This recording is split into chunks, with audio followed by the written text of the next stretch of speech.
Hi guys, my name is Kathy and I am Doug's wife. We have been married almost 22 years, and if you don't know, we have a daughter. I'm sure they probably know that, right? Her name is Emma Grace, and she's the light of our family, and I won't bore you with stories about her, but there are a few. And by the way, shoot her back handspring at call out last night and you missed it. Oh man. She's a cheerleader. And we have the most expensive back handspring in the state of Texas. I'm just saying. It was a good moment. So I thought what I'd like to just visit with you guys about today is to make wise investments with balance. And I think you have to invest in three things. You have to invest in yourself, you have to invest in your relationships, and you have to invest in your business. So I'm going to talk to you a little bit about just investing in yourself. Doug and I are not young. We're not real old either, but I might be the oldest person in the room. He's 6 months older than me, so he might be the oldest person in the room. So I grew up in a family where I was loved beyond loved. My mom and dad thought I probably could do no wrong. I'm the baby. I recommend being the baby, but I'm the baby of four. And I grew up in a lot of love. And my family life was very healthy in that aspect. I grew up around two parents who worked very, very hard, and all four of my siblings and I all learned how to do the very same thing. My parents modeled that for us. That's a little bit about my background. A little bit about Doug's background is he grew up in a household where he was loved. His dad was a minister, and his dad was from a generation of you did it this way. No questions asked, no deviating, no room for discussion. And you take a guy who's tender but rebellious and put him on a path where he can't get off the path. And if it's not the right path for him, there can be damage emotionally, how you see yourself, those kind of things. So when you invest in yourself, the one thing I want to say to you about that is, if you have a place of pain, deal with it. Because if you don't deal with it, it will manifest itself in some shape, form, or fashion. It will come out. We were old when we got married. We were almost 35 when we got married. We lovingly say that Doug was busy building his testimony, getting all his wrongs out of the way. You can tell they're not Baptists, can't you? Everybody laughs at that. But he was getting his act together before he met me, is what he says. I asked him one time if I would have loved him in our 20s. He said, oh, no. That was what he said. No, you wouldn't have liked that. But that's one thing. As you invest in yourself, you get yourself squared away. If you have something in your past that's driving you in your present, that's negative, shaping you in the wrong direction, deal with that. That's my first thing to tell you about investing wisely in yourself. The other thing I would tell you about investing wisely in yourself, there is a line in a book written by Rick Warren, who is a pastor of a really large church in California. I went to a conference at that church one time. It's a really cool place. But he wrote a book called The Purpose-Driven Life. Anybody familiar with that, heard of that? The opening line of that book is, it's not about you. He went to seminary. I know a minister he went to seminary with. And I doubt he got that line out of a seminary class. He got that line out of living life. It's not about you. So who's it about? I can only speak to you who it's about for me and who it's about for Doug. I can tell you that. Our faith plays a huge part in who we are. Even though I can stand before you today and say, I know with a shadow of a doubt that Jesus is my Lord and Savior, and my heart is to live my life every single day doing what I believe the Lord wants me to do, I get off track and I'm not balanced. I go my own way. Because who do I want it to be about? Don't answer that. Who do I want it to be about? I want it to be about me. I mean, seriously, who do I want it to be about? I want it to be about me. You want to unload the dishwasher? Absolutely, you go right ahead. You want to take me out for dinner 3 nights in a row so I don't have to cook? Okay, let's go, I'm ready. In whatever shape, form, or fashion it is, that's just who we are. We want it to be about us. We strive to raise kids. It's not about them.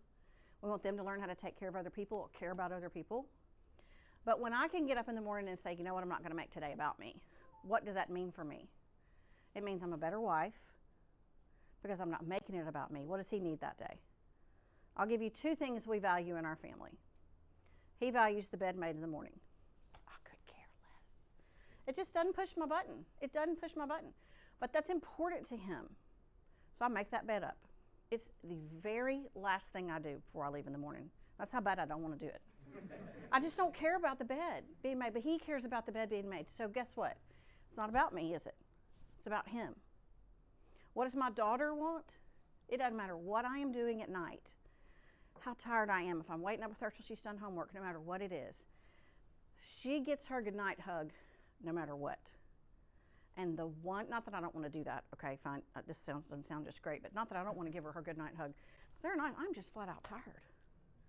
And I'm like, bye baby, I'm going to bed. She'll go, wait. Guess what? That's another window where it's not about me. That's about what she wants. If it's 11 o'clock and I'm like, oh my gosh, I'm going to fall asleep standing on my feet. She's just rearing up, good to go. I'm giving her that hug because it's not about me, it's about her. Those are very simple examples of times when it's not about you. So when you invest in yourself, deal with any pain that you have that could be driving your present, because that's a lid on your ability to succeed. Face that, deal with it, however you need to deal with that. If you need to go to counseling, if you need to go to the person, you need to get right with Jesus, whatever that looks like, you deal with that. Secondly, invest in yourself when you figure out that it's not about you. It's about those other things around you. So let's talk for a minute about investing in your relationships. I'm not going to assume everybody's married. I'm not going to assume everybody has kids. But you all have relationships. You have relationships with your family. You have relationships with friends. You have relationships with coworkers. By the way, Ty's granddad died today. Did you know that? That's who works for Doug. So, whoever your relationships are, invest in those relationships. There is balance in investing in those relationships, because there's a balance in a relationship when you're giving enough in that relationship that it's healthy. When you're doing your part. I'm not talking about one-sided relationships. If you're in a relationship with somebody who's a taker and you're a giver and there's never a balance there. On the people that mean something to you, that you live with, your parents, your siblings, your best friend, who are those people that if you could pick, I'm going to spend time with you. Invest in that relationship. Invest in those things. And how do you invest in those things? What do you do? Well, I have a girlfriend who loves to shop. I can't begin to explain to you how much she loves it. She loves it this much.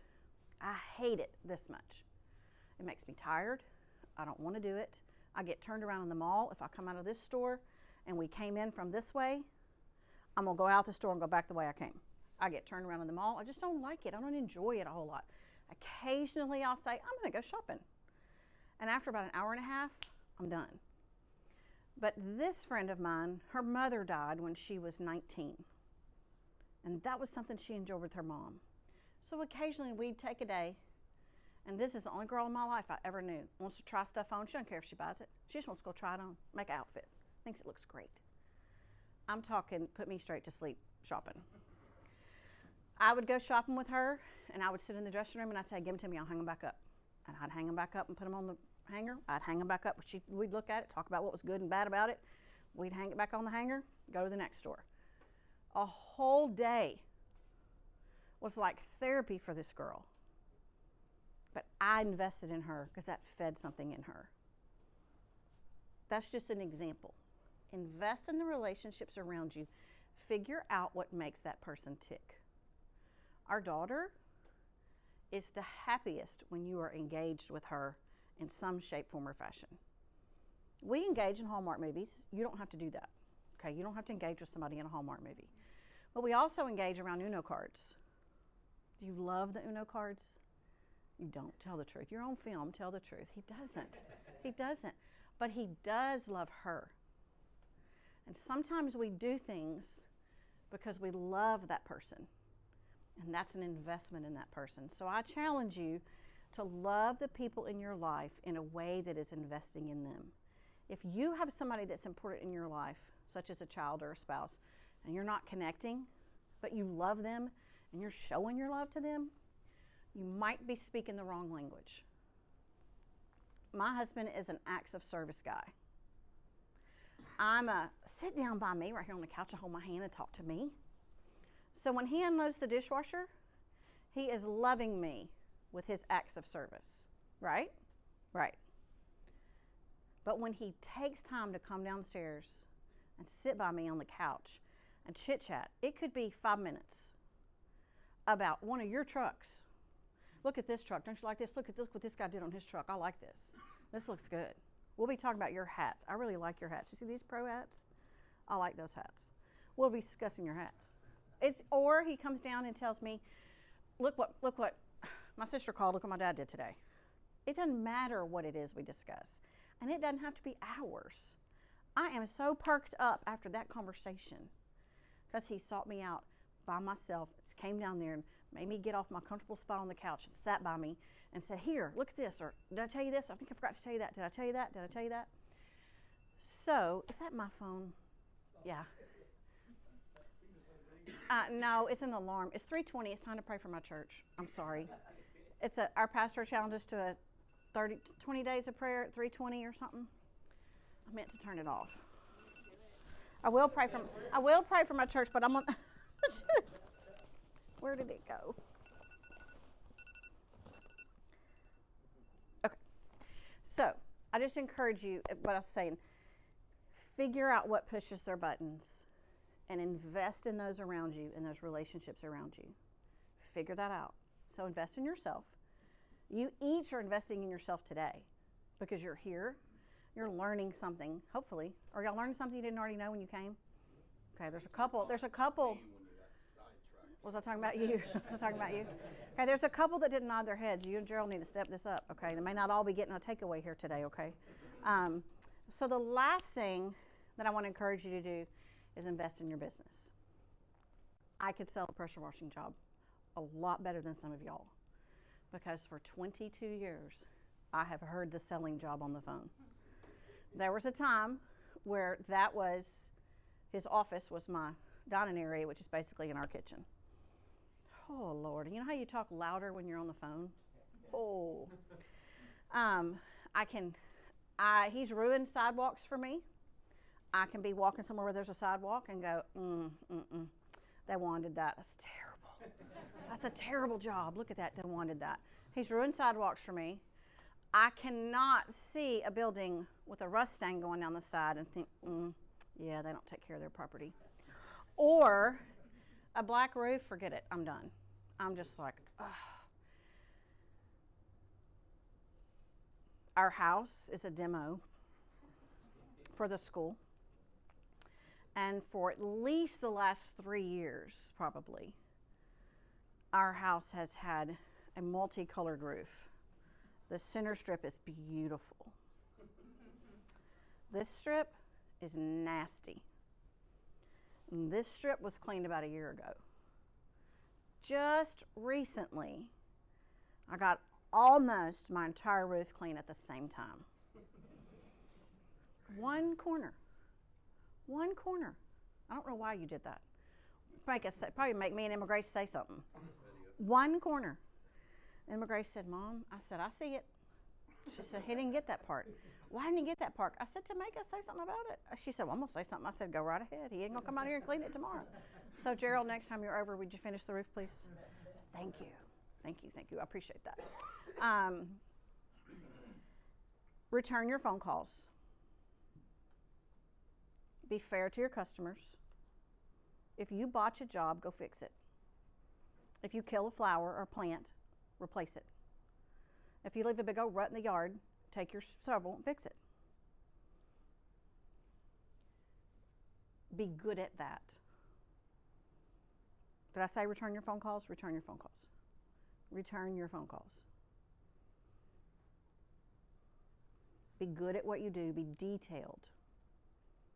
If you're tired, the customer does not care. Suck it up and get it done right. If you stayed up too late the night before, it's not the customer's fault. If you booked your jobs on top of each other, it's not the customer's fault.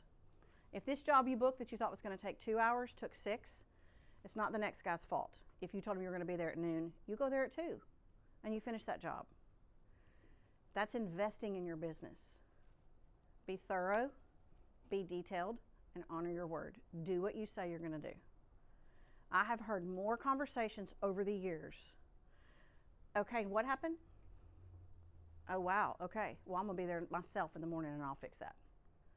And he comes out and, well, left a big old black stain and didn't get all the dirt daubers off. I said, okay. You can go fix it? Yeah, I'm going to have to go do it myself in the morning. I got to go fix it. I said, good for you. You need to go fix it. Go fix it. Well, I need to be, oh, the phone's going to be ringing or so-and-so's going to be doing this. I said, you need to go fix it. I know, I'm going to go fix it. It's going to be me. I'm going to have to go fix it. If you got guys working for you, you're going to have to stay on top of them. You're going to have to train them. You're going to have to follow up behind them. It's part of it. Do you need to fire them? Fire them. Find somebody who's going to do a better job for you. Or invest in them. Investing in your business is investing in your employee. Train them. Don't assume. How many times have we sat around the table? Doug has an issue or something that's important to him. This is important to Doug. If you saw my car right now, it's not quite so important to me. This is important to him though. He wants his trucks clean. Do y'all care about that? Anybody here just not, okay, you want your truck clean when you go to a customer's house, right? Okay. Well, if he has a guy go out in the truck and the truck is dirty from the job, who do you think he wants to clean the truck? Doug wants the guy that dirtied the truck to clean the truck. What do the guys that you hire to work for you want to do when the job's done? Go home. Wow. Maybe it's not just your problem. They want to get in their car and go home. So we've discussed around the dinner table, how can he combat that issue? We've talked about ways around that. What do you do? How do you fix it? What do you do? How do you fix it? That's a normal thing. When you experience those kinds of things with your business and with your company, you're in good company. But you can't let those kind of things slide. You have to either deal with the person or you have to be willing to go back behind them and clean up. You don't have a whole lot of choice there. Because guess what? That person who handed you that check, what do they expect? What kind of job do they expect you to do? They expect you to do a mediocre job? No. They expect you to do an average job? No. They expect you to do a thorough job. And most of them, because it's their home, you know, they're paying for that house, right? They value that much more than you ever will. They expect you to do an excellent job. If there's a black stain, they expect you to be gone. If there's a rust stain and you said you were going to remove it, it better be gone. Do you promise more than you can fulfill? I've heard 90% this project will work. Product will work, not project. This product will work. 90%. 99%. And then he explains it's going to take X amount of time for that to work after the project. Be thorough in your explanations. We've learned over the years. Put everything you're going, look at right here, experience right there. Put everything that your bid includes on paper for your customer. And if you don't, change your expectations. Don't go in with an expectation that they're going to know what you're going to do if you haven't agreed upon that before you start. That is investing in your company. You're thorough, you're a good communicator, and you do a really, really good job. So investing in those things with balance. I haven't said a whole lot about the balance. Are there times in your business where the business can overtake what's going on? It's feast, are y'all's businesses feast or famine for you? We feel like ours are. We feel like this pressure washing is for him. 3 weeks ago, man, I hope we get some calls. And the next week, I got 2 jobs a day, every day this week. I mean, you got worry to more than you can do. Worry to more than you can do. Okay, that's part of it. But the balance of that is, when does he do that work? Does he do that work when Emma Grace and I are home? Sometimes. When it's fast, feast or famine, when it's the feast part. But what does he do when it's the famine part? The phone goes down, the TV goes off, reconnecting starts, we spend time with each other. You have to be more intentional about balancing out your life in your particular business because it's unpredictable. So if you're going to invest wisely, balance is going to be a piece of what you do. If marketing, contacting customers, maintaining a blog, working with your SEO. See, that's another word I never knew before now. Working with your SEO, making sure your website is appropriate. What contract are you going to use? What's that thing, House Call Pro? Is that what I'm talking about? Are you going to use House Call Pro when you put your bids in there and it gives the text saying, hey, we're 30 minutes away or whatever? What are you going to use? Well, when you figure out what all those things are, while you're determining what those are and you're researching those things, those are time-consuming things. So the balance may be a little off. You might be more into business than you are into the other things that you need to maintain. So be conscious of that. I'm understanding of that. He's understanding of that for me. I work full-time as well. There are times that I'm not home, and there are times that he's not home. But you have to be the one that maintains the balance. If you spend 3 days over here with the business cup overflowing, and the personal cup is just hanging out there with nothing in it, you got to maintain that balance. When you come up for air, you got to figure out, okay, I got to leave this alone. I can reconnect now and go back and say, okay, here. You keep a calendar, look at your calendar. He's missing something if he's not consistent on Friday nights during football season when you have a girl who's a cheerleader. Do we want to go watch the cheerleaders cheer? No, we don't. Do we want to get involved in the cheer mama drama? Let's all say together, no, we don't. Do we? Because we don't get involved in the drama, hopefully, but we love our child. And so we're a part of that puzzle because we love her. So you are challenged, I believe. I think you're more than willing to invest in yourself because you're here, and your relationships, and you're more than willing to invest in your business. But I think it's maintaining the balance that's the biggest challenge.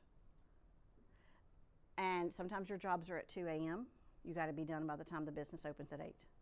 Sometimes your jobs don't start till 10 p.m. because the business just closed and you need all night to do it.